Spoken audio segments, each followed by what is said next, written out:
Eu sou tiozinho, sabe? Demora mais. Olha quem veio aqui pra fazer esse rolê com a gente. Olá! O meu filhote com esse belo bigode e a Isa, super corajosa, que decidiu vir ao cemitério da Consolação. O que vocês estão achando desse rolê que ainda nem começou? Sinceramente, eu não sabia que existia um rolê assim. Eu tô achando bem exótico, uma coisa... Ilumina assim pra ficar bem com terror, assim. Aí, garoto. Tô achando bem exótico, uma coisa totalmente sobrenatural. E acho que é a terceira vez que eu entro no cemitério, não tenho... Vai ser louco. Ah, já tá sendo já. E aí, Isa? É diferente conhecer o sogro sobre essas circunstâncias, É não? a primeira vez que eu conheço meu sogro. Caramba! É a primeira vez que eu Eu tava conheço. assim, meu nome, achei que tava com...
No banheiro? Fui. Tá tudo certo. Tudo Tem mais certo. uma moça no banheiro. Vamos esperar então a moça no banheiro.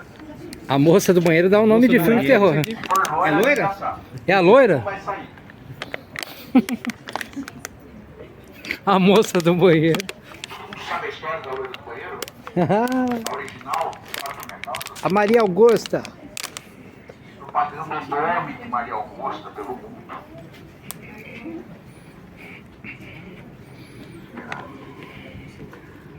Esperar a moça do banheiro ver se A ela moça do banheiro.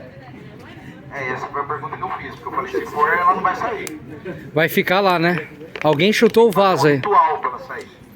Alguém chutou o vaso aí. viu? Não, vamos lutar pelas nossas fantasmas nacionais, nativas.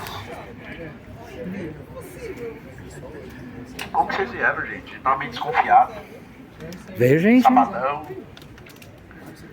De sexta-feira, a gente... Sexta-feira, a gente sempre fez de sexta aqui, né? Ainda tá chegando jeito. Não tem problema. E a loira do banheiro? Tô esperando ela. E ela tá esperando vocês lá no banheiro. Quem mais foi hoje? Vocês estão esperando ela aqui? Ela tá lá, gente. Ela tá lá. Ela tá lá, cara. Banheiro, Ela tá lá? não Ela tá lá. Ela tá esperando a gente a lá. loira do banheiro, A não da loira do capela. banheiro tá esperando vocês lá no banheiro. Faz sentido. Isso tem que chamar. É a primeira vez que vocês vêm no cemitério à noite? Sim. Muita gente? Primeira vez que eu vi. Tem gente que conheceu o sogro hoje e veio pro cemitério, cara. Porque ele tava morto? Como presente. Tá vivo. Ah, tá. É diferente. Entendi, é diferente.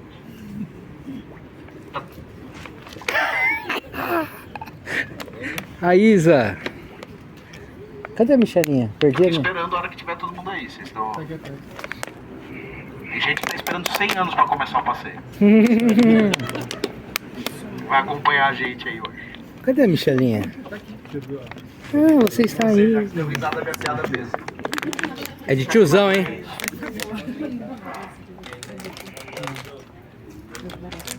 Oh, obrigado.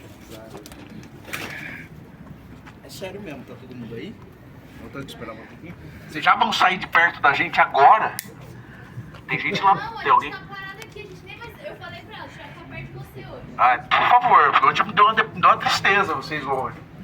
Tava lá contando todo emocionado a história de Zeldinha de Castro, a hora que eu olho vocês sentadas embaixo de um negócio batendo mó papo, cara. Eu falei, olha. Tá bem que eu já chorei hoje assistindo ET, então não vou chorar de novo, hoje vou ficar emocionado. ET. Gastei todas as minhas lágrimas com ET hoje à tarde. Que filme triste do caralho, né? Eu sei, eu vi. Cadê o Martiolinha? Quer dizer, Cadê o eu vi Martiolinha? que tava passando. Eu vi em Mas ela foi 84, acho que é 80. Eu vi em 82, quando lançou. Passou acho que uns 3 Eu vi meses no sem dormir, cinema, porque quando tem o lançou. lance da tristeza do ET, mas também ele é um ET, né? Então assim, mexe um pouco com essa ambiguidade da gente. Pô, será que eu tenho que ter medo daquela criatura esquisita? Você é estranho, mas ela. Mas ele volta depois. Ele volta, não voltou até hoje, né? Não teve 2. Teve uma propaganda do ET, né? Com o Elliot velho já e tal. Beleza, pessoal? Não sei de verdade como é que eu tô esperando o pessoal do banheiro. Se todo mundo veio, a gente pode começar. Qualquer coisa ela sai gritando. É? Oi? Tudo bem? Você tava escondido atrás do pilar? Pode falar. Você tá procurando banheiro? É aqui embaixo. Vai lá, vou lá. Enquanto isso, eu vou entretendo o pessoal aqui com minhas piadas boas. A Martiola tava lá no túmulo. História da loira do banheiro. Vou contar a história da... Muito bem, você não conhece? De verdade, alguém não conhece a história da Maria Augusta aqui? Ou todo mundo conhece? Não? Olha que bom. Graças a Deus. É, eu tava me sentindo. Tá bom, muito obrigado. Vocês estão querendo se redimir, né? Já conhece. De ontem. A história da loira do banheiro é a seguinte. Maria Augusta.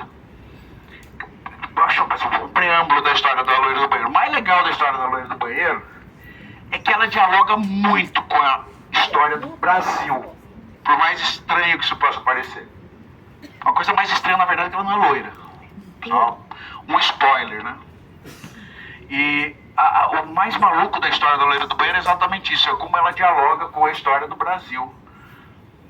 Maria Augusta era uma menina que aos 14 anos foi obrigada a se casar. Como todas as meninas com 14 anos da época. Claro que ela não queria. E foi obrigada a se casar porque ela era filha do Visconde de Guaratinguetá e da Viscondessa. Ela se casa com um cara que nem era um cara terrível, assim. A gente vai contar já a história da Marquesa de Santos, que era uma coisa, assim, uma tragédia atrás de tragédia, né? A Maria Augusta que ele não era, mas ela não queria casar, simplesmente não queria. Podia ser o cara mais legal do mundo, se ela não quisesse, mas ela não queria. E aí ela se casa com o conselheiro Dutra, que era um jurista, já de 30 e tantos anos, muito influente, tanto que não demora para ele se tornar presidente da província do estado de São Paulo. Então, a loira do banheiro foi casada com o governador do estado de São Paulo. E depois que o pai dela morre, o Visconde de Guaratinguetá, ela junta lá suas joias, vende e foge para a França, larga o conselheiro Dutra aqui. E é um escândalo isso, porque quem arranjou o casamento da Maria Augusta, como eu falei que a história dela dialoga com a história do Brasil, foi o marido da princesa Isabel. Sabe aquela que assinou a Lei Áurea, que acabou com a escravidão, tá? Que papo furado, não é? Foi o marido dela.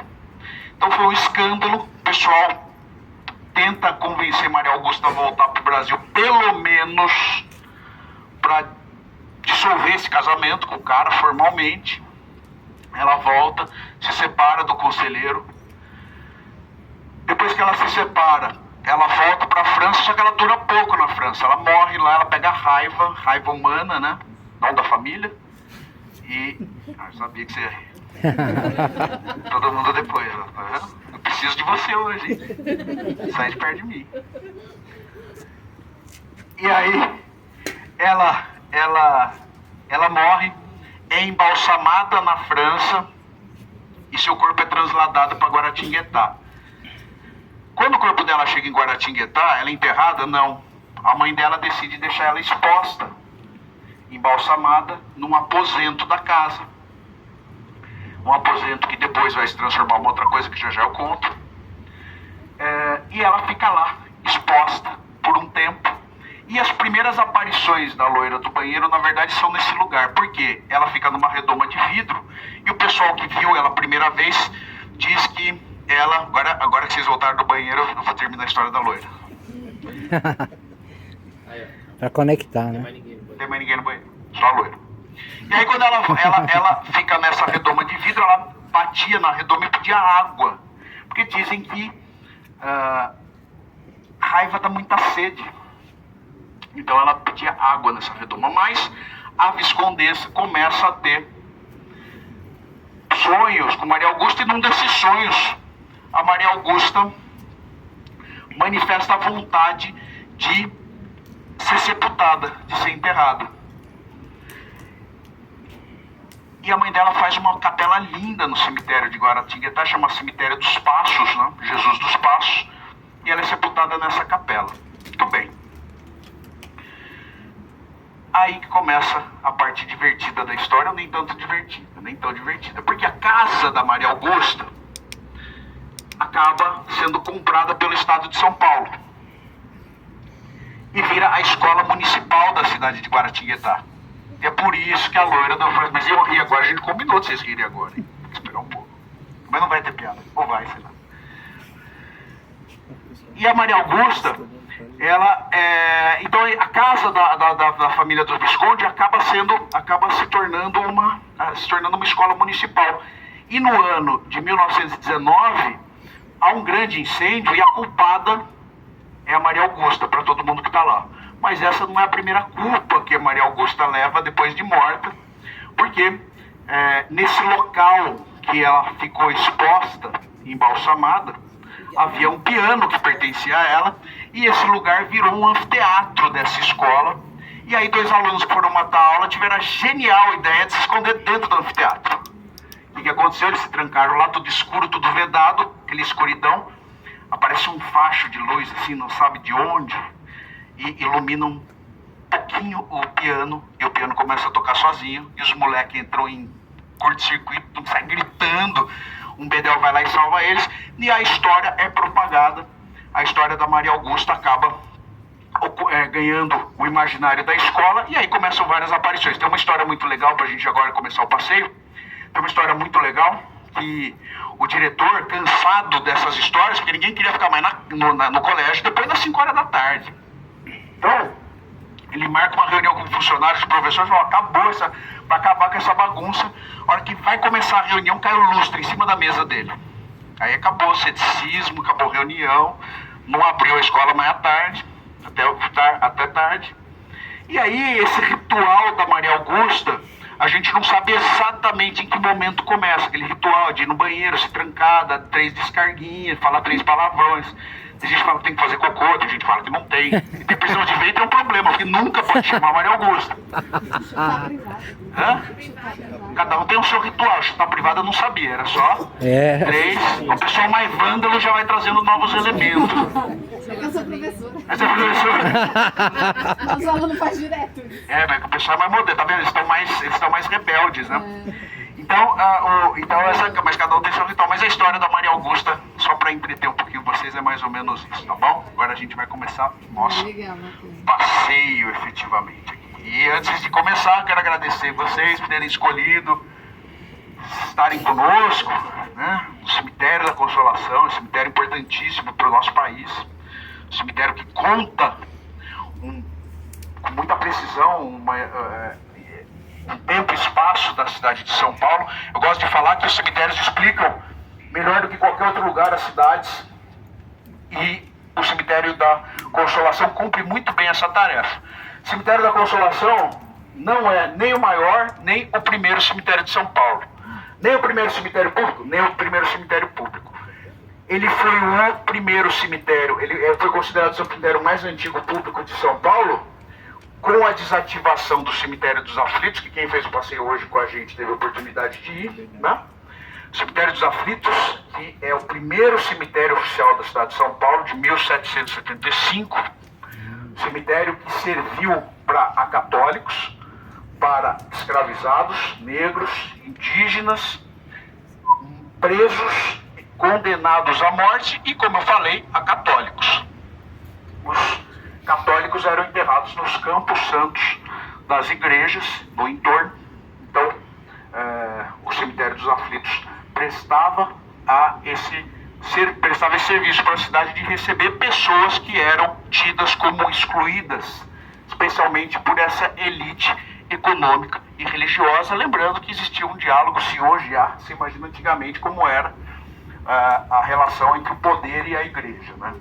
Sempre andou junto, né? Muito interessante isso.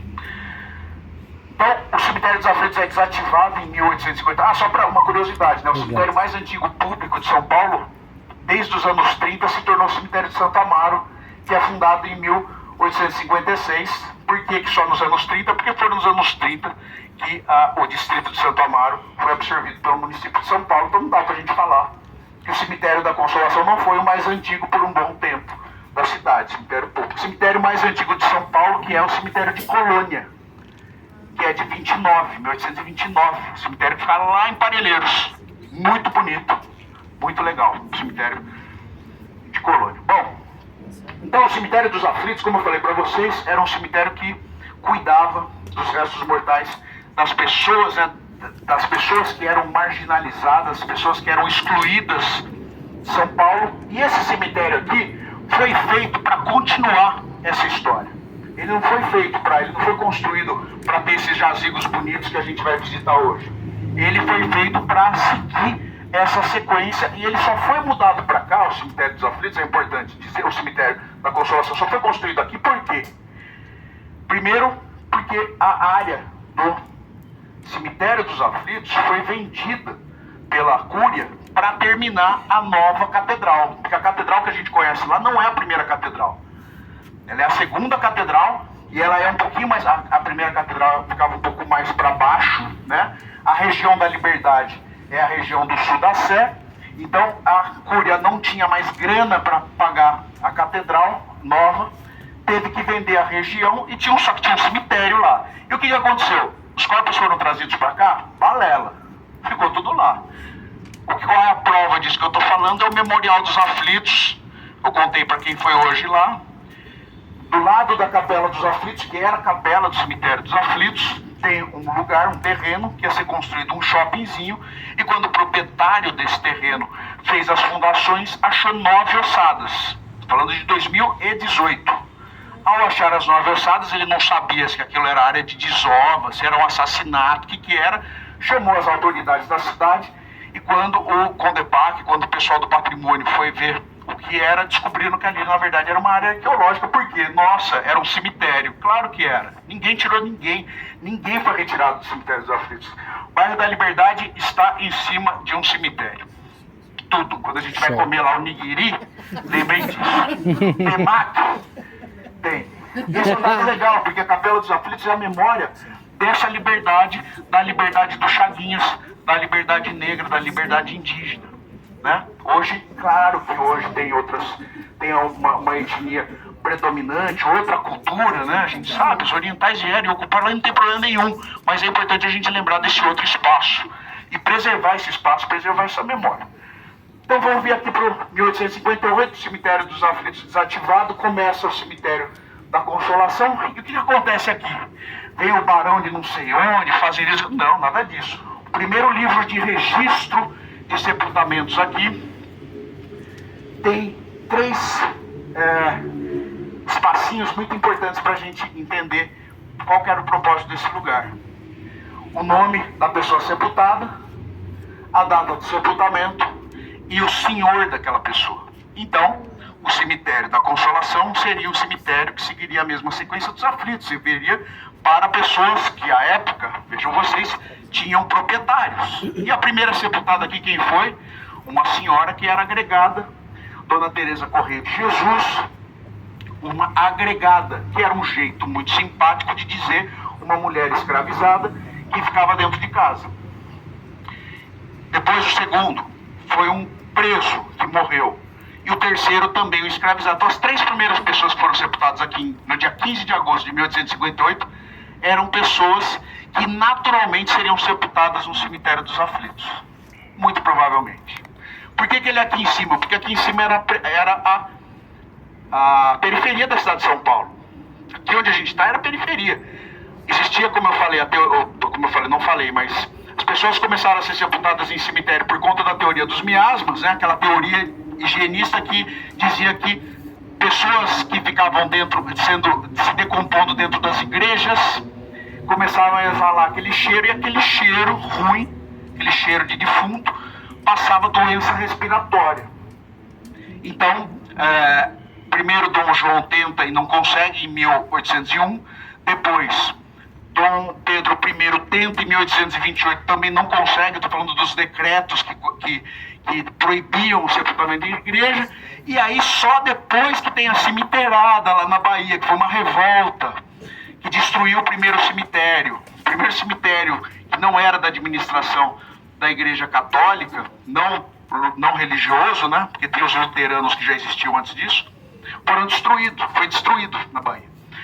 A gente começa a ter alguns cemitérios pelo Brasil pipocando, e esse foi um deles. 1858, aqui o cemitério na Consolação, que teve uma benemérita, que eu já vou começar a falar, que é a Marquesa de Santos, mas a gente vai ler ali que ela foi a doadora do terreno, e isso não é uma verdade. Ela doou 2 contos de réis para construir a capela, e depois ela deixou mais 4 contos de réis de maneira testamentária para ajudar aqui, porque era uma obra religiosa também o cemitério, né? Então, eu contei isso tudo aqui para situar um pouquinho vocês, para saber onde vocês estão pisando.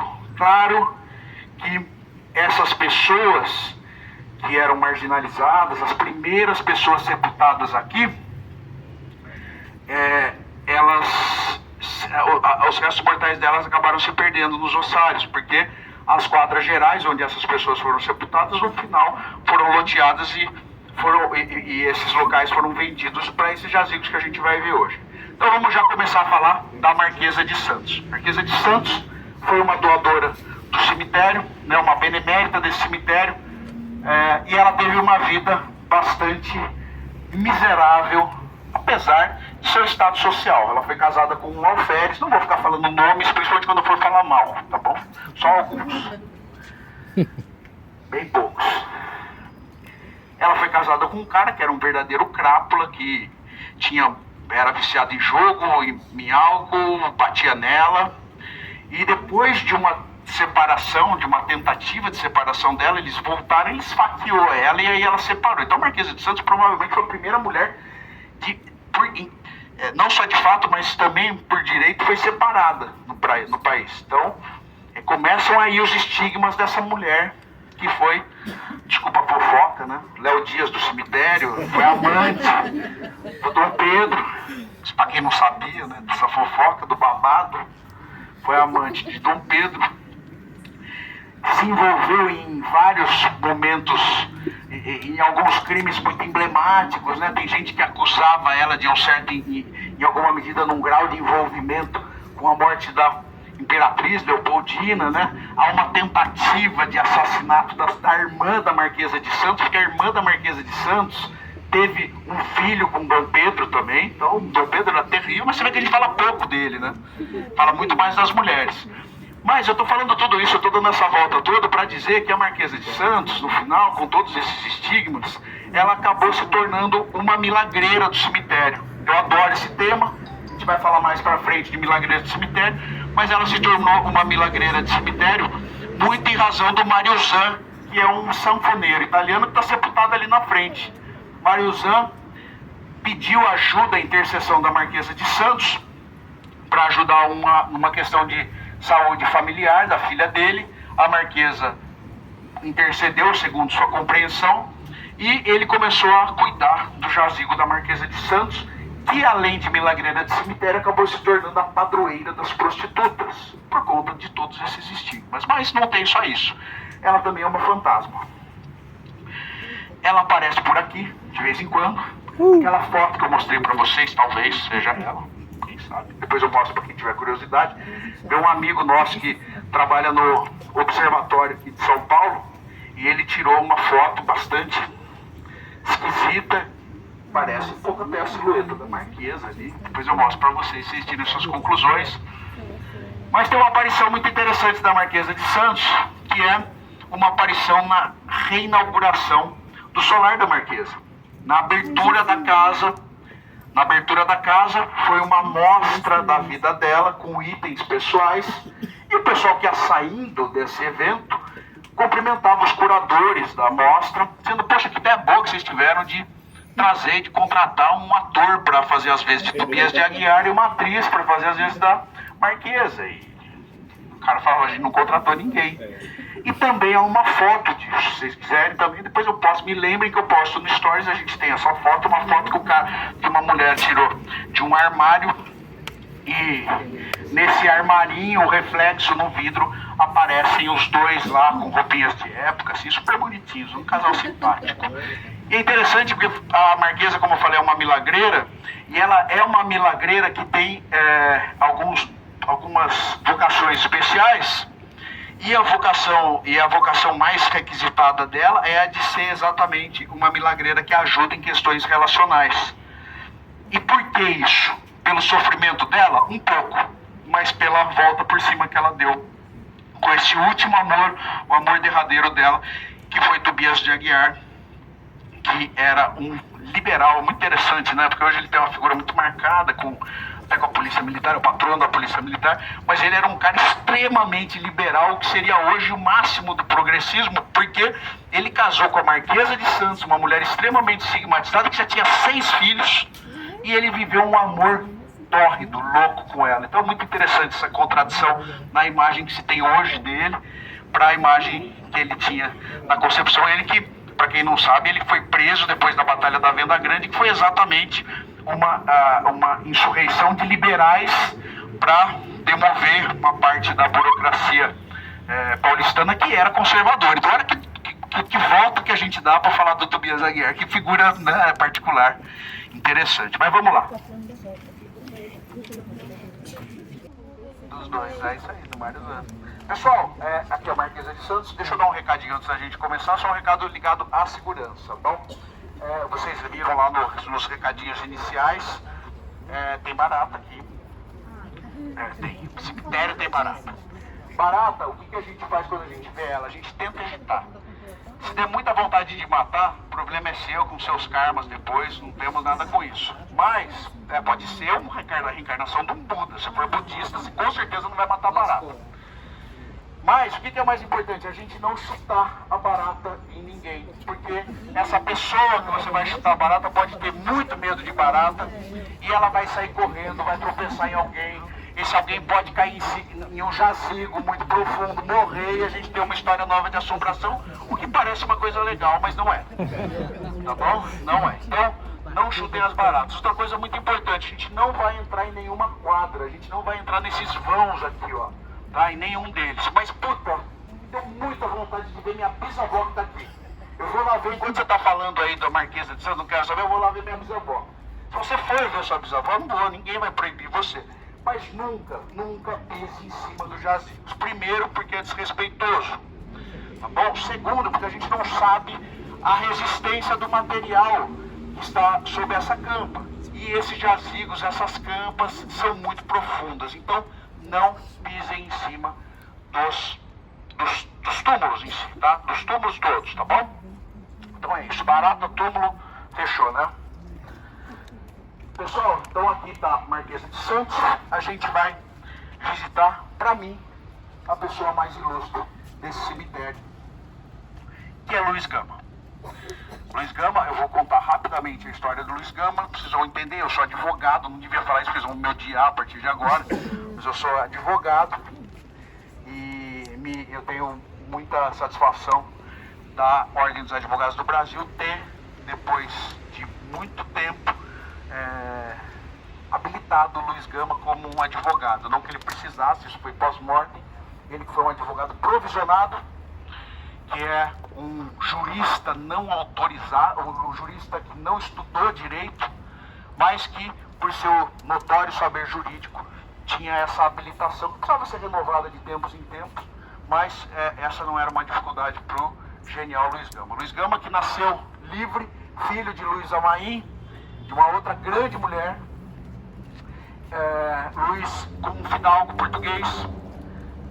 Luiz ficou livre, nasceu livre até 10 anos de idade, quando Luísa foi para alguma das inúmeras revoltas, revolta dos Maís, Sabinado, ela participou de todas, deixou Luiz aos cuidados do pai. O pai era viciado em jogo, vendeu Luiz Gama para pagar uma dívida de jogo, e Luiz, que nasceu livre, se tornou um escravizado novamente aos 10 anos. Ele não lia nem escrevia até os 17 anos, então eu esqueci de falar, eles moravam em Salvador, eram baianos. Ele teve uma rápida passagem por Rio, depois veio para São Paulo. Aqui, aos 17 anos, ele começa a estudar e autodidata, aprende a ler e escrever, e não só isso, acaba também se especializando na legislação, especialmente a legislação escravagista, e acha todos os argumentos para provar que a sua escravização ou reescravização, ele não era escravizado, então sua escravização era ilegal. Tomo muito cuidado para falar isso, a gente está em 2024, né? É muito absurdo a gente imaginar que existia uma legislação que permitia você ser escravizado ou não, quer dizer, é um absurdo enorme, mas ele achou essas brechas legais da época e acabou postulando sua liberdade, conseguiu, e esse processo pessoal dele acabou deflagrando a vontade dele ajudar mais gente.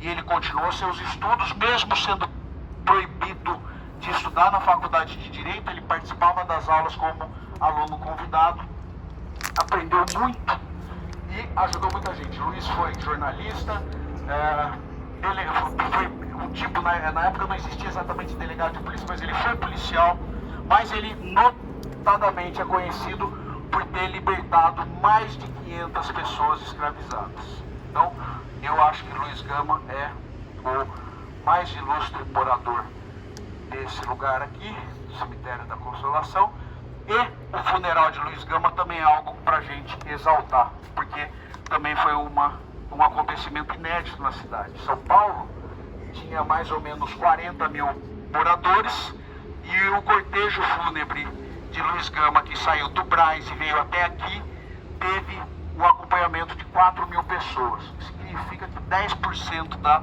cidade de São Paulo acompanhou o cortejo de Luiz Gama, porque ele era adorado por todo mundo. Ele era um cara muito legal, além de tudo. Beleza? É só uma passagem, sabe que o meu compromisso é mais com a história de assombração, mas a gente vai dar essas pitadas das biografias, especialmente de quem a gente gosta mais, lógico, né? Quem a gente gosta menos, a gente vai passar rapidinho.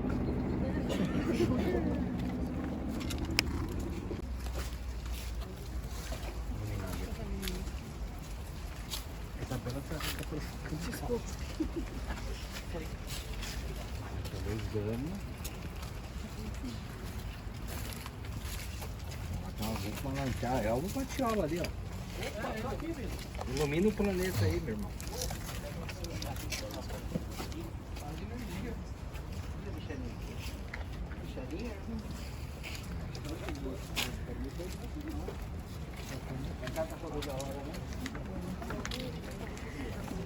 Seria uma palestra?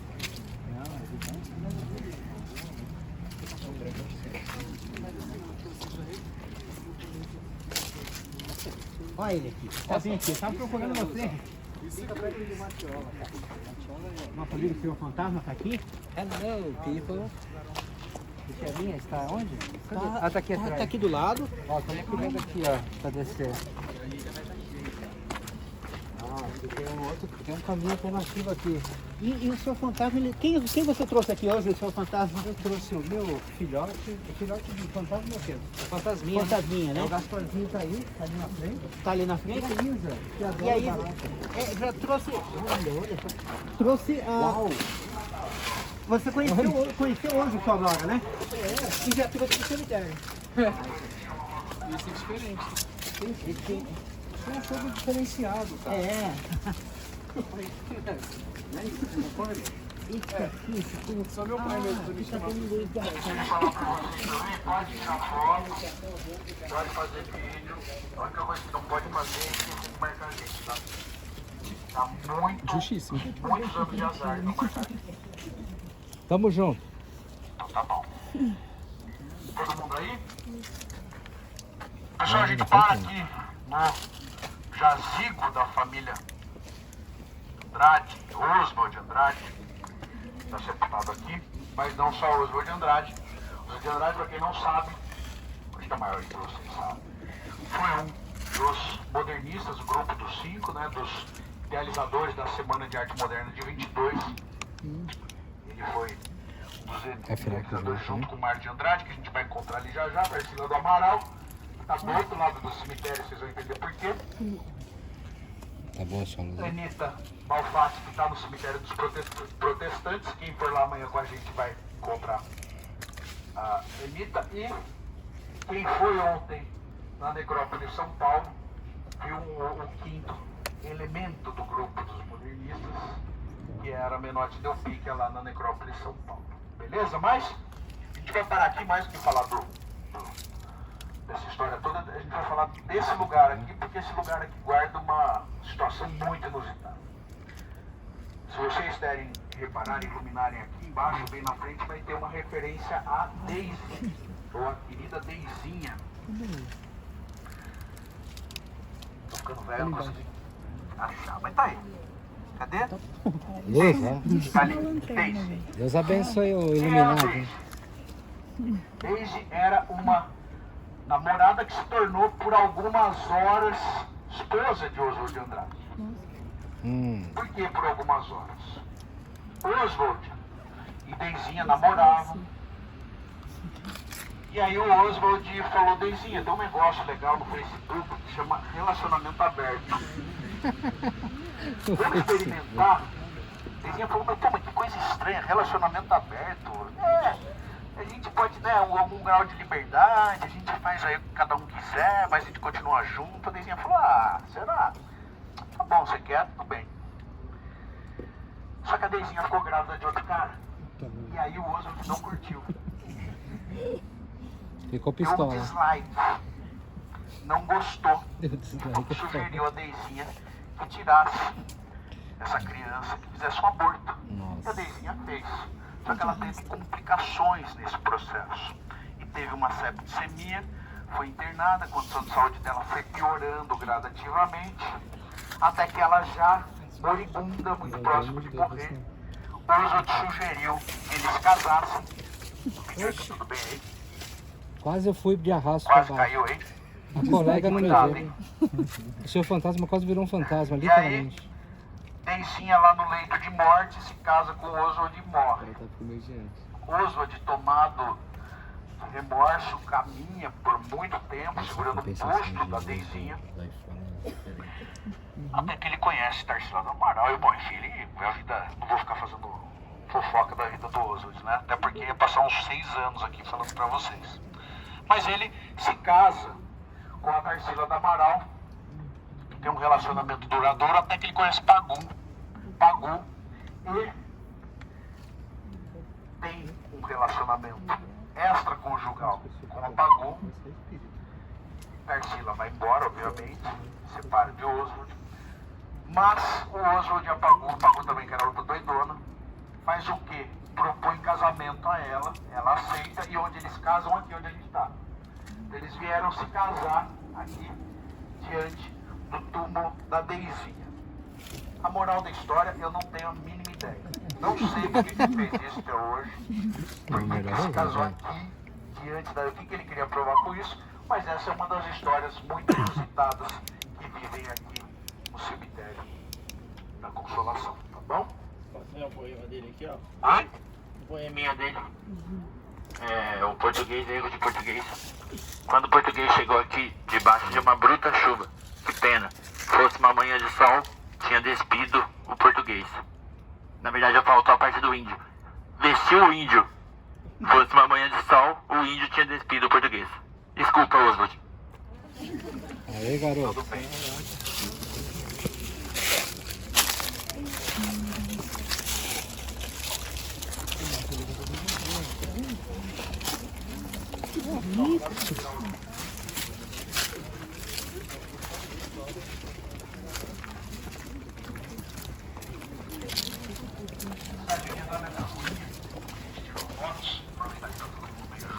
Vou pegar aqui meu celular porque eu sou ruim de dados, já lembrei aqui. Quando vocês vêm.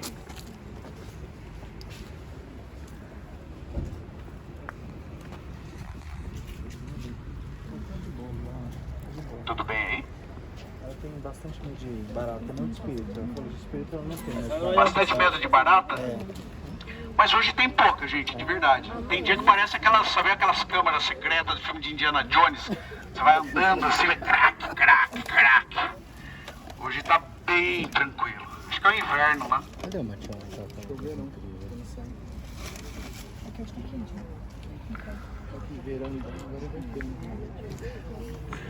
Todo mundo aí? Bom, pessoal, vocês estão ouvindo, a gente tá perto, dá pra ouvir acho que lá do final, só pra começar a história também, não ficar muito tempo. A gente tem uns 20 e poucos túmulos, 23, 24, alguns a gente vai parar mais tempo, outros a gente vai passar. Então, esse que a gente, que eu vou fazer referência agora, normalmente a gente só informa as pessoas sobre ele, porque ele é um cara muito importante também, não só para a cidade de São Paulo, mas para o país. E como dia 7 de junho foi o Dia Nacional da Liberdade de Imprensa, a gente vai dar um destaque um pouco maior para esse cara muito importante, que é o Giovanni Battista Libero Badaró, que é o patrono da imprensa livre. Tá? Libero Badaró, que era um médico italiano, veio para o Brasil já formado médico, e ele era um liberal. À época a gente ainda se dividia de forma muito visível entre liberais, conservadores e reacionários, né? E o Libero Badaró era um cara muito avesso aos reacionários, especialmente por isso tinha muitos desafetos. Ele criou um livro, um jornal chamado Observatório Constitucional, logo chegou ao Brasil, e não durou muito tempo no Brasil.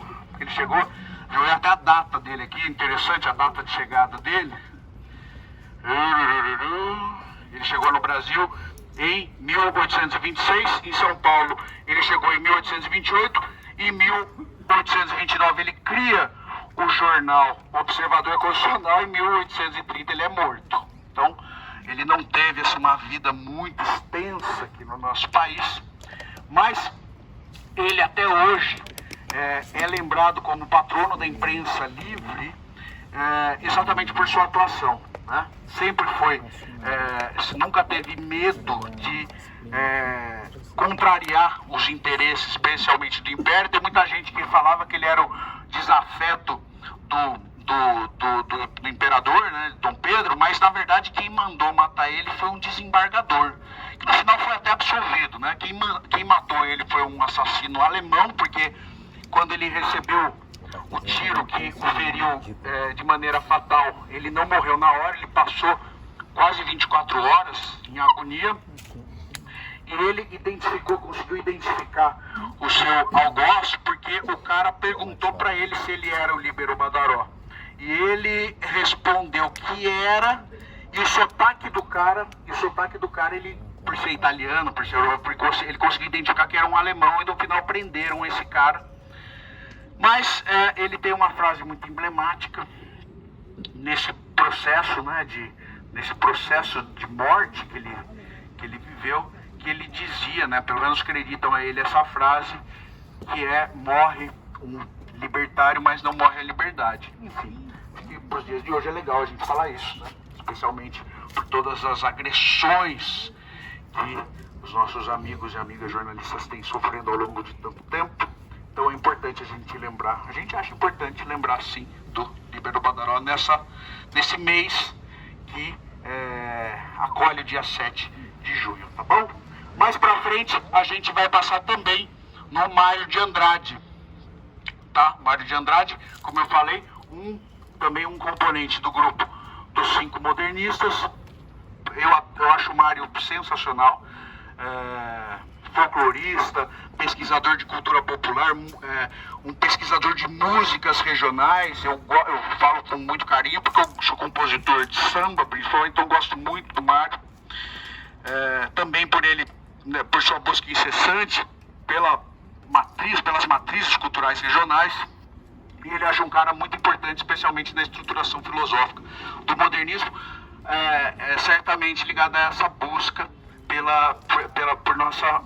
pelas origens de nossa cultura regional, tá bom? Então eu vou primeiro parar no Libero Badaró, depois a gente vai pro mar. Só uma curiosidade.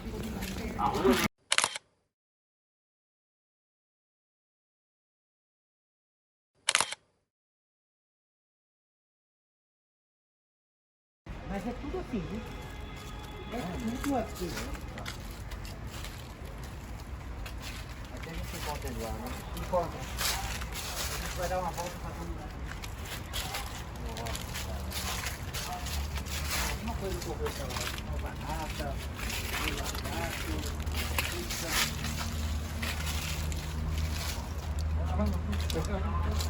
Onde tá barata aqui? Não tá lindo.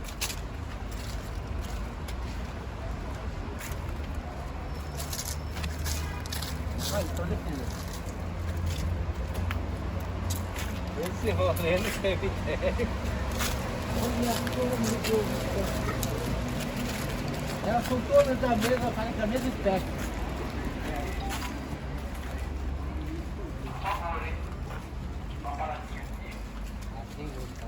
Tem luz.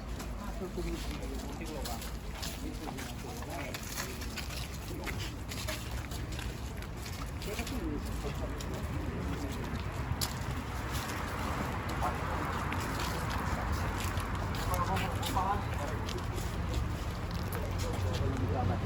Eugenista, né? Para quem não sabe o que são pessoas que acreditam em raças puras, né? Mais ou menos isso. Então, essa é isso que eu acho que tá bom, tá? Vamos lá, vamos tirar nossa foto, ó. Vamos tirar uma foto ali, ó. Deixa eu fazer um comentário sobre arte popular. Assim aqui. Essa é uma obra do Débio e é muito legal porque essa aqui também é. Então, o que eu chamo a atenção, hoje a professora Adriane não está conosco, mas são 2 signos muito diferentes de arte popular. A gente pode ver, uma é sacra, novo texto extremamente antigo, 1881. A gente não encontra praticamente arte como esse signo, um signo profano, né? Um signo profano porque a gente está vendo, é uma mulher nua. Isso é algo que os santos têm imagens sacras. Então, essa é a característica. Eu vou chamar isso para vocês como obras. Vamos fazer uma obra de condição.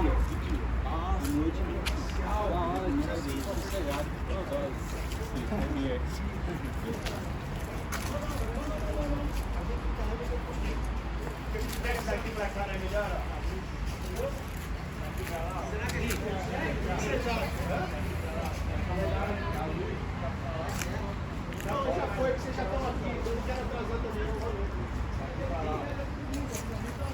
Então muita gente aqui, a gente tem